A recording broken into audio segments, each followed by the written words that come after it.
ان دنوں میں بہت سے لوگ حضرت نوح کو پسند نہیں کرتے تھے۔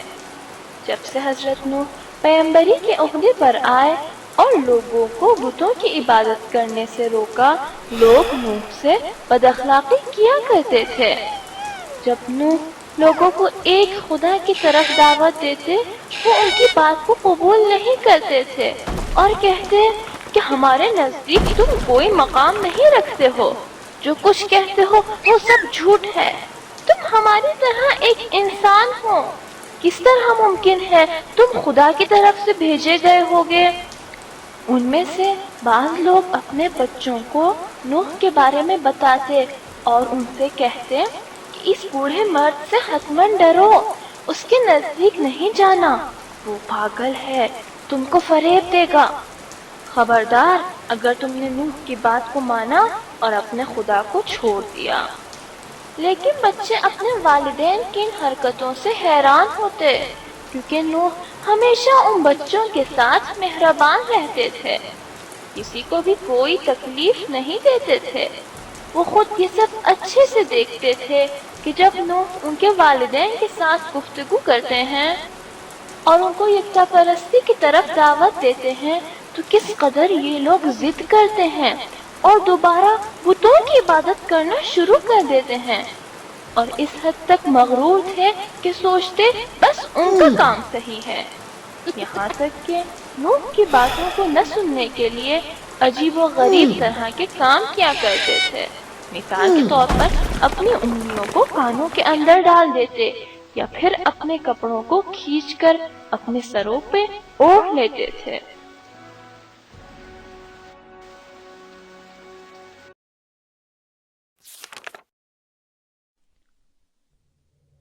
نوح 850 سال کے تھے کہ خدا نے ان کو پیغمبری کے لیے انتخاب کیا۔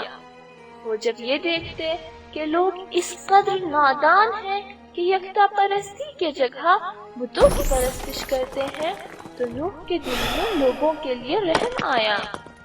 اسی کوشش میں رہے کہ ان لوگوں کی مدد کرے اور ان کو صحیح راستے دکھائیں۔ نوح لوگوں کے پاس جاتے اور ان سے کہتے، اے لوگوں، تم جو برے کام اور بتوں کی پرستش کو انجام دیتے ہو، ان کاموں کی وجہ سے خدا سے مغفرت طلب کرو کہ خدا تمہیں معاف کر دے اور تمہاری عمر طولانی کرے۔ مگر بالکل وہ لوگ چاہتے ہی نہیں تھے کہ نوح کی بات کو سنیں۔ نوح ان کی ہدایت کے لیے ہر راستے کو آزما چکے تھے۔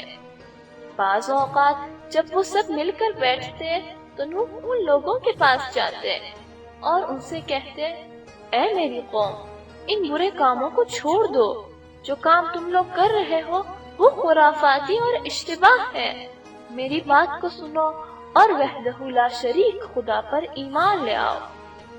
اے نوح، آخر کیوں تمہاری بات پر یقین کریں؟ یہ یکتا خدا کے بارے میں جو کہتے ہو وہ کون ہے؟ وہی خدا جو تمہارے لیے آسمان سے بارش نازل کرتا ہے، وہ خدا جس نے ان نہروں اور باغوں کو خلق کیا ہے اور زمین سے گیاہوں کو اگایا۔ جو کچھ نعمات خدا نے تمہیں دی ہے ان کا شکر ادا کرنے کے لیے نماز پڑھو۔ مگر یہ سب سننے کے بعد ان لوگوں نے نوح کو محفل سے نکال دیا۔ نوح بہت صبر کرنے والے تھے، اتنا کچھ ہو جانے کے بعد بھی وہ پیچھے نہ ہٹے اور ان سب لوگوں کی رہنمائی کے لیے کوشش کرتے رہے۔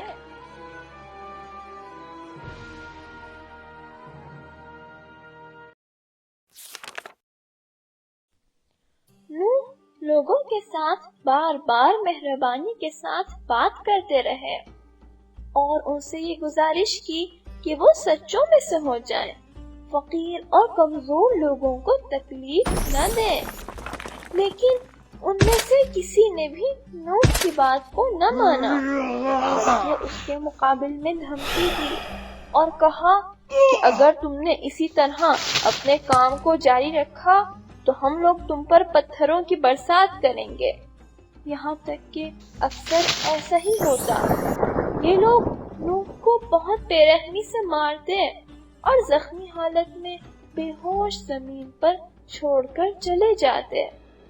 نوح لوگوں سے اس قدر محبت کرتے تھے کہ جب وہ ہوش میں آتے ان لوگوں کے حق میں دعائے خیر کرتے اور کہتے، خدایا اگر مجھے اذیت کرتے ہیں تو کوئی بات نہیں، یہ لوگ نادان ہیں، نہیں جانتے کہ کیا کر رہے ہیں۔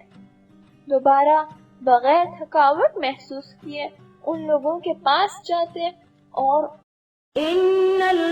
ان کو یکتا پرستی کی طرف دعوت دیتے، لیکن وہ لوگ دوبارہ نوح کے ساتھ ضد کرنے لگتے اور تکبرانہ انداز میں نوح کو خود سے دور کرتے۔